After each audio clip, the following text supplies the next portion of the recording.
నమస్కారం ETV news కు స్వాగతం. ముందుగా ముఖ్యాంశాలు. నేడే తెలంగాణ అసెంబ్లీ ఎన్నికల ఫలితాలు. 49 కేంద్రాల్లో ఓట్ల లెక్కింపు. కట్టుదిట్టమైన ఏర్పాట్లు చేసిన ఈసీ. ఎన్నికల్లో గెలుపుపై భారాస కాంగ్రెస్ ధీమా. అభ్యర్థుల పట్ల అప్రమత్తంగా వ్యవహరిస్తున్న హస్తం నేతలు.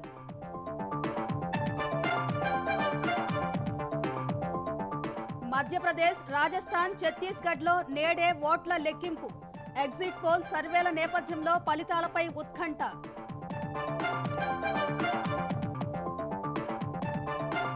అప్పుల కోసం విద్యా వ్యవస్థను అస్తవ్యస్తం చేసిన వైకాపా సర్కార్.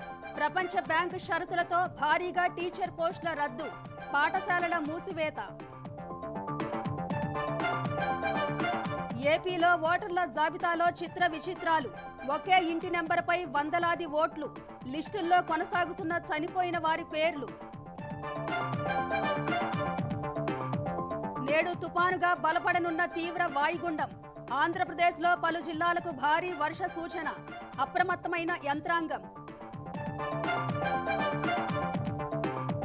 క్రిమినల్ చట్టాల బిల్లులకు హిందీలో పేర్లపై అభ్యంతరాలు. ప్రాంతీయ భాషల్లోనూ ఉండాలని తమిళనాడు, కేరళ ఎంపీల డిమాండ్.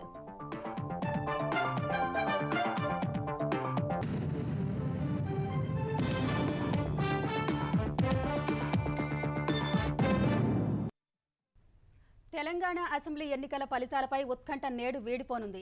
రాష్ట్ర వ్యాప్తంగా 49 ప్రాంతాల్లో ఈ ఉదయం 8 గంటలకు ఓట్ల లెక్కింపు చేపట్టనున్నారు.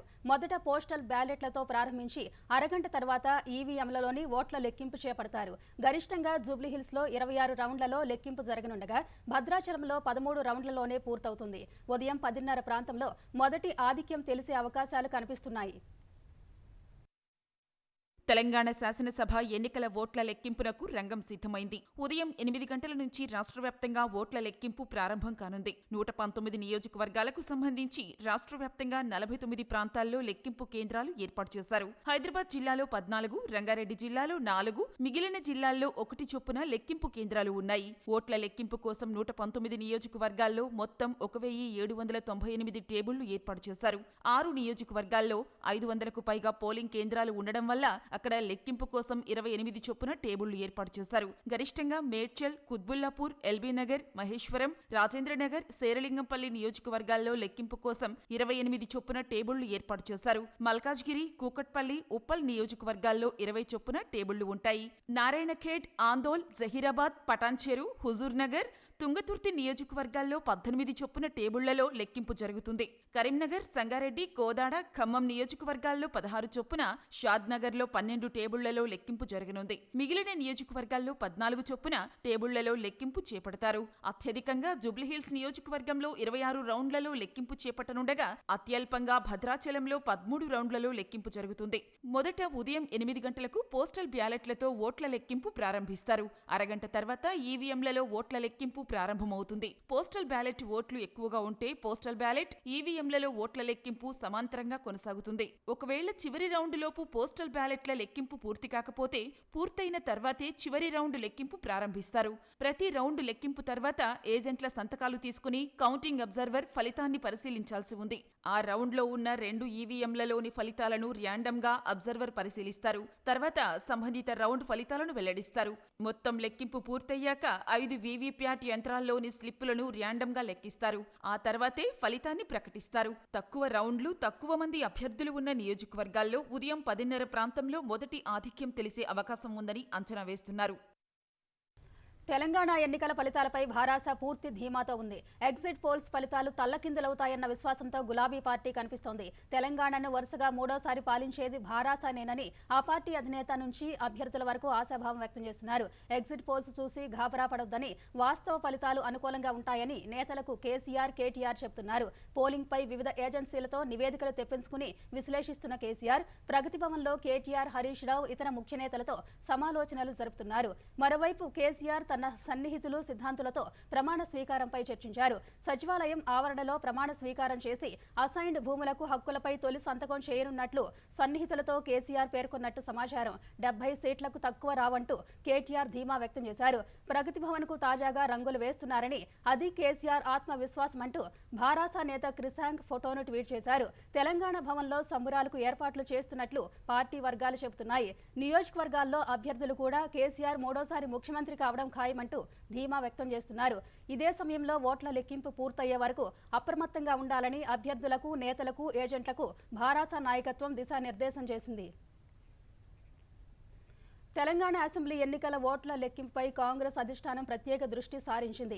ప్రతి ఓట్ల లెక్కింపు కేంద్రానికి ఒక పరిశీలకుడిని నియమించిన హస్తం పార్టీ క్షేత్రస్థాయిలో తాజా పరిస్థితులను ఎప్పటికప్పుడు తెలుసుకునేందుకు ప్రత్యేక యంత్రాంగాన్ని ఏర్పాటు చేసింది. కర్ణాటక ఉప ముఖ్యమంత్రి డీకే శివకుమార్, మంత్రులు బోసురాజు, జార్జ్, ప్రత్యేక పరిశీలకులు రమేష్ చెన్నితల, మురళీధరన్, దీపాదాస్ మున్షీలు హైదరాబాద్ నుంచి ఓట్లు లెక్కింపు ప్రక్రియను పర్యవేక్షించనున్నారు. క్షేత్రస్థాయిలో ఏమైనా ఇబ్బందులు తలెత్తే ముఖ్య నాయకులు రంగంలోకి దిగుతారని కాంగ్రెస్ వర్గాలు చెబుతున్నాయి. ఫలితాలు వచ్చిన తర్వాత అభ్యర్థులను హైదరాబాద్ తరలించేందుకు వీలుగా 49 ఓట్లు లెక్కింపు కేంద్రాలకు 49 మంది పరిశీలకులను ఏఐసీసీ నియమించినట్టు వెల్లడించాయి.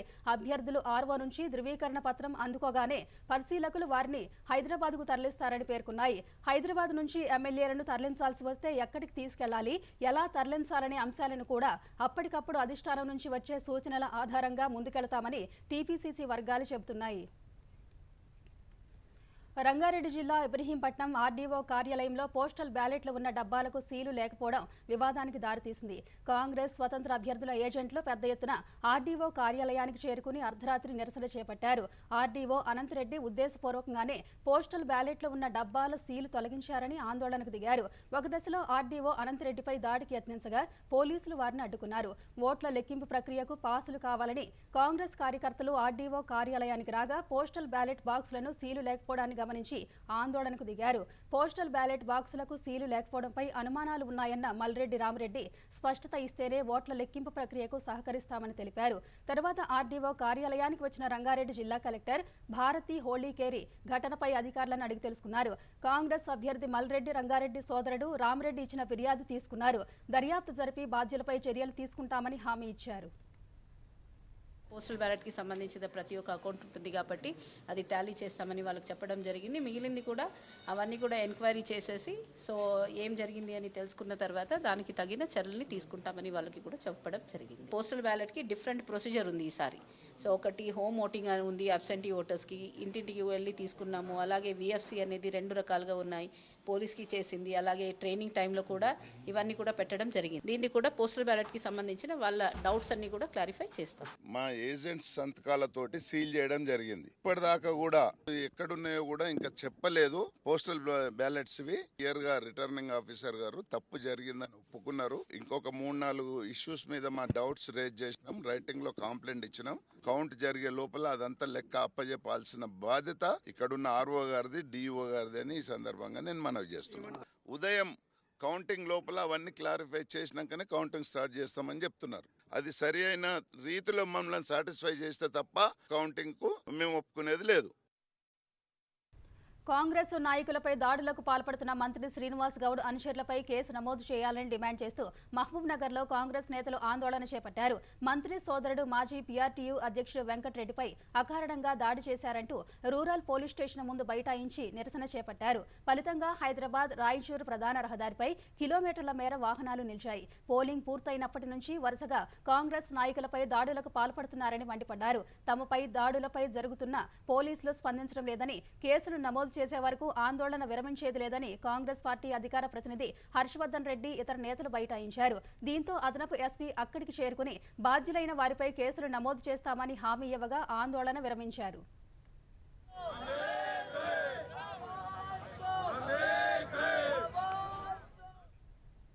మధ్యప్రదేశ్, ఛత్తీస్గఢ్, రాజస్థాన్ శాసనసభలకు జరిగిన ఎన్నికల ఫలితాలు కూడా నేడే వెలువడనున్నాయి. నవంబర్ 30న తెలంగాణ ఎన్నికల పోలింగ్ ముగిసిన తర్వాత వెలువడిన ఎగ్జిట్ పోల్స్ ప్రకారం మధ్యప్రదేశ్లో అధికార భాజపా, ప్రతిపక్ష కాంగ్రెస్ మధ్య హోరాహోరీ పోరు తప్పదన్న అంచనాలతో ఆ రాష్ట్ర ఫలితాలపై ఉత్కంఠ నెలకొంది. మధ్యప్రదేశ్లో 230 అసెంబ్లీ స్థానాలుండగా 116 చోట్ల గెలిచిన పార్టీ ప్రభుత్వం ఏర్పాటు చేయనుంది. ఛత్తీస్గఢ్లో 90 స్థానాలుండగా ఇక్కడ కాంగ్రెస్ అధికారాన్ని నిలబెట్టుకుంటుందన్న ఎగ్జిట్ పోల్ అంచనాలు ఎంతవరకు నిజమవుతాయనేది ఆసక్తిగా మారింది. ఇక్కడ కాంగ్రెస్ అవలీలగా 46 సీట్ల మెజారిటీ మార్కును అందుకుని రెండోసారి ప్రభుత్వం ఏర్పాటు చేస్తుందనే అంచనాలున్నాయి. ఇక ప్రతిసారి అధికారాన్ని మార్చే సంప్రదాయం ఉన్న రాజస్థాన్లో ఈసారి కూడా అదే వరవడి కొనసాగే అవకాశం ఉందని ఎగ్జిట్ పోల్స్ అంచనా వేశాయి. ఈసారి విపక్ష భాజపా అధికార కాంగ్రెస్ కు గట్టి పోటీ ఇస్తుందన్న అంచనాలతో ఫలితాలపై ఉత్కంఠ ఏర్పడింది. రాజస్థాన్లో 200 స్థానాలుండగా ఓ అభ్యర్థి మరణంతో 199 స్థానాలకే ఎన్నికలు నిర్వహించారు. ఈ పరిస్థితిలో 100 సీట్లు గెలిచిన పార్టీ ప్రభుత్వాన్ని ఏర్పాటు చేయనుంది. ఆనాడు అర్జునుడి గురి పక్షి కన్నుపై ఉందో లేదో కానీ నేడు ఆంధ్రప్రదేశ్లో జగనన్న కన్ను మాత్రం ఎంతసేపు అప్పులపైనే. తెల్లవారి లేచింది మొదలు ఎక్కడ అప్పు పుడుతుందా, ఎంత పుడుతుందా అనే దానిపైనే ధ్యాస. అప్పిచ్చేవాడు ఏం షరతులు పెడుతున్నాడు, వాడితో నష్టమేంటన్న వాటిపై దృష్టే లేదు. ఆ అప్పు పేరిట ఇల్లు గుల్లైనా పర్వాలేదు, అప్పు పుడితే చాలు, అదే 10,000 అనేలా ఉంది పరిస్థితి. ప్రపంచ బ్యాంక్ ఇచ్చే రుణం కోసం వైకాపా ప్రభుత్వం పాఠశాల విద్యనే అతలాకుతలం చేసిన విధానం విస్మయానికి గురిచేస్తుంది. నోరు తెరిస్తే చాలు, మీకు పేద పిల్లలు బాగుపడటం ఇష్టం లేదా? వాళ్ళు ఆంగ్లం మాట్లాడటం నచ్చడం లేదా? మంచి చదువులు చెప్పిస్తామంటే వద్దంటారా అంటూ ప్రభుత్వ పాఠశాల విద్యను సంస్కరించడానికి వచ్చినట్లు మాట్లాడే జగన్ సర్కారు 1862 కోట్ల రూపాయల ప్రపంచ బ్యాంకు రుణం కోసం అదే బడులకు తూట్లు పొడిచింది. ప్రపంచ బ్యాంకును ప్రసన్నం చేసుకోవడానికి ప్రభుత్వ బడులను మూసేసింది. టీచర్ పోస్టులను రద్దు చేసి నిరుద్యోగుల పొట్టకొట్టింది. మానవ వనరులపై చేసే వ్యయం తగ్గించుకుంటామని ప్రభుత్వమే స్వీయ నిబంధన పెట్టుకుంది. ఇందుకోసం ఉపాధ్యాయ నియామకాలను నిలిపేసింది. సబ్జెక్టు టీచర్లతో బోధనంటూ 3, 4, 5 తరగతులను ప్రాథమికోన్నత, ఉన్నత పాఠశాలల్లో కలిపేసి సెకండరీ గ్రేడ్ టీచర్లను సర్దుబాటు చేసేసింది. 7,752 ఆర్ట్, క్రాఫ్ట్, డ్రాయింగ్, ఎస్జిటి పోస్టులు రద్దు చేసింది. తరగతుల విలీనం కారణంగా విద్యార్థుల సంఖ్య తగ్గిపోయి 587 ప్రభుత్వ బడులు మూతపడ్డాయి. ప్రభుత్వ విధానంతో 1365 ఎయిడెడ్ బడులు కాలగర్భంలో కలిసిపోయాయి. పిల్లల సంఖ్య తగ్గిపోయి ఏకోపాధ్యాయ బడుల సంఖ్య పెరిగిపోయింది. ప్రభుత్వ బడుల్లో ప్రవేశాలు క్రమంగా తగ్గి ప్రైవేటుకు వలసపోతున్నారు. ప్రభుత్వ బడుల్లో చదివేవారిలో ఎక్కువ మంది ఎస్సీ, ఎస్టీ, బీసీ కుటుంబాల పిల్లలే ఉన్నారు.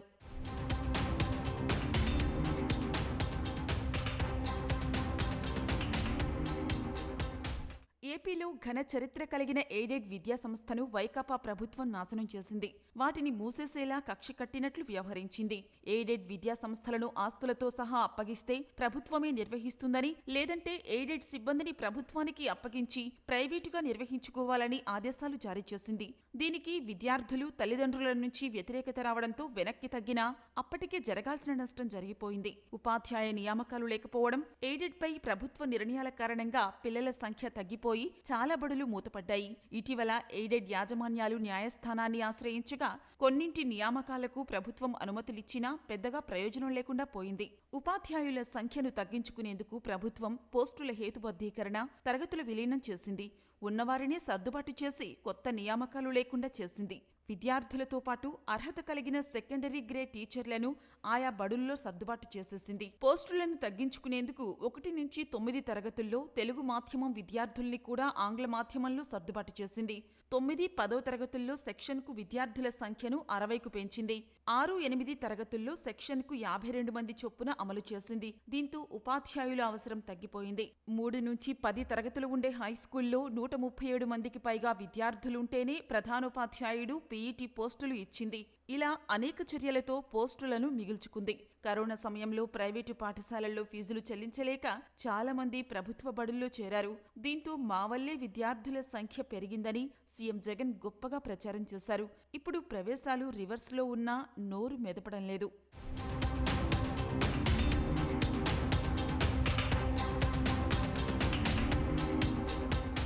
ఏపీలో ఒక్క పాఠశాల కూడా మూతపడదని, గతంలో మూసివేసిన వాటిని తెరిపిస్తున్నామని ఊదరగొట్టిన సీఎం జగన్ ఇప్పుడు సంస్కరణల పేరుతో ఊరిలో బడికి తాళాలు వేసేస్తున్నారు. 3, 4, 5 తరగతులను ప్రాథమికోన్నత, ఉన్నత పాఠశాలలకు తరలించగా 1, 2 తరగతుల్లో విద్యార్థుల సంఖ్య తగ్గిపోయి చాలా బడులు మూతపడ్డాయి. బడుల దూరం పెంచేందుకు చివరికి విద్యా హక్కు చట్టాన్ని మార్చేశారు. కిలోమీటరు దూరంలో ఉండాల్సిన 3, 4, 5 తరగతులు 3 కిలోమీటర్ల దూరం ఉండేలా సవరణ చేశారు. ఏపీలో ఏకోపాధ్యాయ పాఠశాలలు లేకుండా చేస్తామని, ప్రతి బడికి 2 ఉపాధ్యాయులను నియమిస్తామని బాకా ఊదిన జగన్ ప్రభుత్వం ఇందుకు విరుద్ధంగా వ్యవహరించింది. ఏకోపాధ్యాయ బడులు తగ్గకపోగా జగన్ ప్రభుత్వంలో మరింత పెరిగాయి. 2020 అక్టోబరు నాటికి సింగిల్ టీచర్ బడులు 7,774 ఉండగా ప్రస్తుతం వాటి సంఖ్య 9,602కు పెరిగింది. హేతుబద్ధీకరణ ఉత్తర్వుల ప్రకారం 20 మంది విద్యార్థులకు ఒక టీచర్ను నియమించాల్సి ఉన్న ఎస్జీటీల కొరత పేరుతో 30 నుంచి 40 మందికి ఒక్కరినే నియమించారు. 1 నుంచి 5 తరగతులున్న పాఠశాలల్లో 1వ తరగతి వారికి అక్షరాలు నేర్పించడం, 5వ తరగతి వారికి పాఠాలు చెప్పడం ఒకే ఉపాధ్యాయుడికి కష్టంగా మారుతోంది. ఒకే గదిలో అందర్నీ కూర్చోబెట్టడం వల్ల ఎవరికి ఏ పాఠం చెబుతున్నారో తెలియని గందరగోళం ఏర్పడుతోంది. సింగిల్ టీచర్ బడికి వచ్చింది మొదలు ఇంటికి వెళ్లే వరకు బోధన చేస్తూనే ఉండాల్సి వస్తోంది. ఇవి కాకుండా బోధనేతర పనులైన మరుగుదొడ్ల ఫోటోలు, మధ్యాహ్న భోజనం ఫోటోలు, విద్యార్థుల ఆన్లైన్ హాజరు, పరీక్షల సమయంలో మండల కేంద్రం నుంచి ప్రశ్నపత్రాలు తెచ్చుకోవడం, విద్యా కానుక లెక్కలు లాంటి పనులు ఆ టీచరే చేయాలి. ఏపీలో మొత్తం ఉపాధ్యాయ పోస్టులు 1,88,162 కాగా పనిచేస్తున్న వారి సంఖ్య 1,69,642. దీని ప్రకారం ఖాళీల సంఖ్య 18,520 కాగా ప్రభుత్వం వాటిని తక్కువ చేసి 8,366 ఖాళీలే ఉన్నాయని చూపుతోంది. ఇలా 10,154 పోస్టులను వైకాపా సర్కారు మాయం చేసింది. ఆంధ్రప్రదేశ్లో ఓటర్ల జాబితాలో అక్రమాలు పుట్టల కొద్దీ బయటపడుతున్నాయి. తొలి రోజు అధికారుల ప్రత్యేక పరిశీలనలో చిత్ర విచిత్రాలు వెలుగు చూశాయి. చాలా చోట్ల చనిపోయిన వారి పేర్లను ఇంకా తొలగించలేదు. కొన్ని చోట్ల ఒకే ఇంటి నెంబర్లో వందల ఓట్లు దర్శనమిచ్చాయి. ఓటర్ల ఫోటోలకు బదులు పాస్పోర్ట్లు, ఆధార్ కార్డులు ఉండటంపై ఓటర్లు అసహనం వ్యక్తం చేశారు. గుంటూరులోని మాజేటి గురవయ్య ఉన్నత పాఠశాల కేంద్రంలో ముసాయిదా జాబితా చూసిన ఓటర్లు అవాక్కయ్యారు. ఒక కుటుంబంలో 6 ఓట్లకు 3 ఓట్లే ఉన్నాయని ఓ వ్యక్తి వాపోయారు. పల్నాడు జిల్లా ఈపూరు మండలం ముప్పాళ్లలో ఓటు తొలగింపునకు నోటీసులు ఇవ్వడంపై బిఎల్ఓలను గ్రామస్తులు నిలదీశారు. గ్రామంలో 145 మంది ఓట్లు తొలగించాలని వైకాపా నేతలు ఫారం 7 దరఖాస్తులు పెట్టడంపై చర్యలు తీసుకోవాలని డిమాండ్ చేశారు. బాపట్ల నియోజకవర్గంలో 3,000 మందికి పైగా మరణించిన వారి ఓట్లు జాబితాలో దర్శనమిచ్చాయి. ఎన్టీఆర్ జిల్లా పెనుగంచిప్రోలులో 180వ పోలింగ్ బూత్లో 74 మంది మృతుల పేర్లను తొలగించలేదు. విజయవాడ సెంట్రల్లోనూ భారీగా మృతులు, డబుల్ ఎంట్రీలు గుర్తించారు. నంద్యాల జిల్లాలో 10,000 దొంగ ఓట్లను తొలగించాలని కలెక్టర్కు తెలుగుదేశం నేతలు ఫిర్యాదు చేశారు. నెల్లూరు జిల్లా ఆత్మకూరులో ఒకే ఇంటి నెంబర్లో 127 ఓట్లు గుర్తించారు. శ్రీకాకుళం జిల్లా పాత నౌపడాలో 00 ఇంటి నెంబర్తో ఉన్న 42 ఓట్లు గుర్తించారు. పశ్చిమ మధ్య బంగాళాఖాతంలో ఏర్పడిన తీవ్ర వాయుగుండం నేడు తుపానుగా బలపడనుంది. రాగల 24 గంటల్లో ఇది క్రమంగా ఏపీ, తమిళనాడు తీరాలకు దగ్గరగా రానున్నట్టు భారత వాతావరణ విభాగం తెలియజేసింది. 5వ తేదీ మధ్యాహ్నానికి కృష్ణా జిల్లా హంసల దీవికి సమీపంలో తీరాన్ని దాటే అవకాశం ఉందని అంచనా వేస్తున్నారు.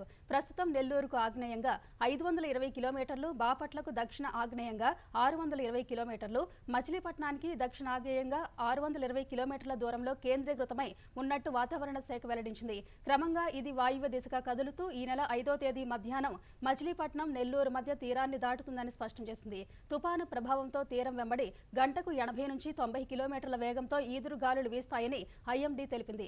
రాగల 2-3 రోజులు కోస్తాంధ్ర, రాయలసీమ, తమిళనాడులో మోస్తరు నుంచి భారీ వర్షాలు పడతాయని వెల్లడించింది. కొన్ని చోట్ల 25 సెంటీమీటర్ల వరకు వర్షపాతం నమోదయ్యే అవకాశం ఉందని అంచనా వేసింది. తుపాను ప్రభావం ఉన్న జిల్లాలకు ఆంధ్రప్రదేశ్ ప్రభుత్వం అత్యవసర బృందాలను పంపింది. నెల్లూరు, ప్రకాశం, కృష్ణా జిల్లాల్లో ఎన్డీఆర్ఎఫ్, ఎస్డీఆర్ఎఫ్ బృందాలను మోహరించారు. రాష్ట్ర, జిల్లా స్థాయిలో కంట్రోల్ రూమ్లను ఏర్పాటు చేశారు. సీఎం జగన్ అధికారులతో సమీక్ష నిర్వహించి అత్యవసర నిధులను విడుదల చేయాలని ఆదేశించారు. మిషోంగ్ తుపాను ప్రభావంతో 140కి పైగా రైళ్లను రద్దు చేసినట్లు దక్షిణ మధ్య రైల్వే ప్రకటించింది. నేటి నుంచి ఈ నెల 6 వరకు వివిధ సర్వీసులను రద్దు చేస్తున్నట్టు వెల్లడించింది. మరికొన్ని రైళ్లను పాక్షికంగా రద్దు చేసింది. ఆగ్నేయ బంగాళాఖాతంలో ఏర్పడిన తీవ్ర వాయుగుండం నేడు తుపానుగా మారనున్న నేపథ్యంలోనే రైళ్లను రద్దు చేసినట్టు దక్షిణ మధ్య రైల్వే పేర్కొంది. తుపాను ప్రభావంతో తమిళనాడు, ఒడిశాలోనూ భారీ వర్షాలు కురవనున్నాయి. తమిళనాడు ఉత్తర కోస్తా జిల్లాల్లో రానున్న 2 రోజులు భారీ వర్షాలు కురిసే అవకాశం ఉన్నందున మంత్రులు, ఎంపీలు, ఎమ్మెల్యేలు ఆయా ప్రాంతాల్లో అందుబాటులో ఉండి ప్రజలకు నిత్యావసరాలను అందించాలని ముఖ్యమంత్రి స్టాలిన్ ఆదేశించారు. పుదుక్కోట్టై, తంజావూరు, తిరువారూరు, నాగపట్నం, తిరువళ్లూరు, చెన్నై, కాంచీపురం, రాణిపేట, చెంగల్పట్టు, విల్లుపురం, కడలూరు జిల్లాల్లో భారీ నుంచి అతి భారీ వర్షాలు కురిసే అవకాశం ఉందని తమిళనాడు ప్రాంతీయ వాతావరణ కేంద్రం తెలిపింది. ఒడిశాలోని దక్షిణ ప్రాంతాల్లో కూడా ఇవాళ్టి నుంచి 7వ తేదీ వరకు వర్షాలు కురుస్తాయని ఐఎండీ తెలిపింది. ఈ నెల 5వ తేదీన మల్కాన్గిరి, కోరాపుట్, రాయగడ, గజపతి, గంజాం జిల్లాల్లో భారీ వర్షాలు కురుస్తాయని ఆరెంజ్ హెచ్చరిక జారీ చేసింది. మత్స్యకారులు సముద్రంలో చేపల వేటకు వెళ్లొద్దని హెచ్చరించింది. తుపాను నేపథ్యంలో ఈస్ట్ కోస్ట్ రైల్వే 54 రైళ్లను రద్దు చేసింది. తెలుగు రాష్ట్రాల మధ్య ఉద్రిక్తతకు కారణమైన సాగర్ కుడికాలువ నీటి విడుదలను ఏపీ అధికారులు అర్ధరాత్రి నిలిపివేశారు. తొలుత నీటి విడుదల కొంతమేర కొనసాగుతుందని ప్రకటించినప్పటికీ రాత్రి 10:30 గంటల తర్వాత ఆపేశారు. మరోవైపు విజయపూరి సౌత్ ఠాణాలో తెలంగాణ ఎస్పీఎఫ్ పోలీసులపై 2 కేసులు నమోదయ్యాయి. ఆంధ్రప్రదేశ్ జలవనరుల శాఖ అధికారుల ఫిర్యాదు మేరకు ఈ కేసులు నమోదు చేశారు. తెలంగాణ ఎస్పీఎఫ్ పోలీసులకు చెందిన కొందరు సిబ్బంది తనను కులం పేరుతో దుర్భాషలాడినట్లు ఏఎస్ఐ సోమల నాయక్ ఫిర్యాదు మేరకు కేసు నమోదు చేశారు. విజయపూరి సౌత్ వైపు ప్రాజెక్టు ముఖ ద్వారంలో ఉన్న పోలీస్ కంట్రోల్ గార్డు గదిపై ఉన్న పేరును మార్చారు. గతంలో టీఎస్ ప్రత్యేక పోలీస్ గార్డు గది పేరుతో ఉండగా ఆంధ్రప్రదేశ్ గార్డు గదిగా ఆంగ్ల అక్షరాలతో రాశారు. ఈ నేపథ్యంలో తెలుగు రాష్ట్రాల మధ్య నెలకొన్న కృష్ణా జల వివాదంపై సంయమనం పాటించాలని కోరిన కేంద్రం సమస్యను పరిష్కరించేందుకు ఈ నెల 6న ఢిల్లీలో సమావేశం నిర్వహిస్తున్నట్టు ప్రకటించింది. ఐపీసీ, సిఆర్పీసీ, భారతీయ సాక్ష్యాధార చట్టాల స్థానంలో కొత్తగా తెస్తున్న బిల్లుల పేర్లపై శనివారం జరిగిన అఖిలపక్ష సమావేశంలో తమిళనాడు, కేరళ ఎంపీలు తీవ్ర అభ్యంతరం వ్యక్తం చేశారు. ఆంగ్లంలో కాకుండా హిందీలో పేర్లు పెట్టి దక్షిణాది ప్రజలపై బలవంతంగా రుద్దుతున్నారని మండిపడ్డారు. అత్యంత ముఖ్యమైన క్రిమినల్ చట్టాలకు హిందీ పేర్లు పెట్టడం వల్ల దక్షిణాది వారు వాటిని అర్థం చేసుకోవడం కష్టమవుతుందని వెల్లడించారు. ఈ నిర్ణయాన్ని పునః సమీక్షించాలని డిమాండ్ చేసినట్టు తెలిపారు. అన్ని బిల్లులకు రాజ్యాంగంలోని 8వ షెడ్యూల్లో గుర్తింపు పొందిన అన్ని ప్రాంతీయ భాషల్లో పేర్లు పెట్టాలని, దానివల్ల క్షేత్రస్థాయిలో ఉన్న సామాన్యులకు వాటి గురించి తెలుస్తుందని అభిప్రాయపడ్డారు. ఆంగ్లాన్ని వ్యతిరేకించడం అన్నది ప్రభుత్వ అధికార పరిధిలోని అంశమని, అయితే దక్షిణాది రాష్ట్రాలపై అనవసరంగా హిందీని రుద్దడం మంచిది కాదని స్పష్టం చేశారు. పార్లమెంట్ శీతాకాల సమావేశాలు సోమవారం నుంచి జరగనుండగా ఆ బిల్లులు ఉభయ సభల ముందుకు రానున్నాయి. అత్యాచార కేసుల్లో మహిళలపై అభియోగాలు మోపొచ్చా లేదా అనే అంశాన్ని పరిశీలించనున్నట్టు సుప్రీంకోర్టు తెలిపింది. ఓ మహిళ తన అత్తపై అత్యాచార కేసు పెట్టడం వల్ల ఈ అంశంపై న్యాయస్థానం దృష్టి సారించింది. ఈ పిటిషన్పై అభిప్రాయాన్ని తెలియజేయాలని పంజాబ్ ప్రభుత్వానికి నోటీసులు జారీ చేసింది. పంజాబ్కు చెందిన 61 ఏళ్ల మహిళ అమెరికాలో ఉంటున్న తన పెద్ద కుమారుడికి ఓ యువతికి గత ఏడాది వర్చువల్గా వివాహం జరిపించింది. పెళ్లైనప్పటికీ పెద్ద కొడుకు స్వదేశానికి రాలేదు. కొంతకాలం తర్వాత పోర్చుగల్ నుంచి ఇంటికి వచ్చిన మహిళ చిన్న కుమారుడు తనకు అసభ్యకర ఫోటోలు చూపించి అత్యాచారానికి పాల్పడ్డాడని పెద్ద కొడుకు భార్య ఫిర్యాదు చేసింది. ఈ విషయం బయటకు తెలియకూడదని అత్త తనను బెదిరించినట్లు ఫిర్యాదులో పేర్కొంది. కోడలు ఫిర్యాదుపై ఆ మహిళ, ఆమె చిన్న కుమారుడిపై పోలీసులు కేసు నమోదు చేశారు. ఈ కేసులో ముందస్తు బెయిల్ కోసం సదరు మహిళ కింది కోర్టులను ఆశ్రయించగా తోసిపుచ్చాయి. ఫలితంగా సుప్రీంకోర్టులో పిటిషన్ దాఖలు చేసింది. ఈ నేపథ్యంలో మహిళపై అత్యాచార కేసు నమోదు చేయొచ్చా లేదా అనే అంశాన్ని తాము పరిశీలిస్తామని సుప్రీం ధర్మాసనం తెలిపింది. అంతవరకు పిటిషనర్కు అరెస్టు నుంచి రక్షణ కల్పిస్తున్నట్టు తెలిపింది.